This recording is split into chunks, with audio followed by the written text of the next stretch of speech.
আমাৰ নামঘৰত গৰখীয়া খুৱাব সেইটো কাৰণে সকলো ল'ৰা ছোৱালীকে মাতিছে ইয়াতে সকলো সৰু ল'ৰা ছোৱালীকে এতিয়া গামোচা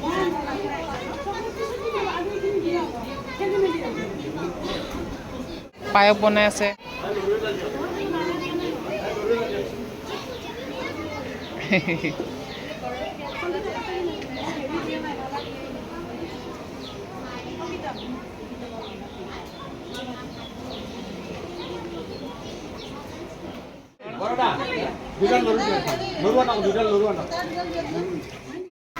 আজিকালি ইয়াতে গৰখীয়া খুৱাইছে চাওক আপোনালোকে এইটো নামঘৰ আমাৰ এইজনী পায়স বনাইছে চোৱা বুজিছা গোটেই নিউজ লাইফে আহিছে ইয়াতে আমাৰ ইয়াতে নামঘৰত নিউজ চেনেল আহিছে আজি কৃষ্ণটোক চাইছেনে নাই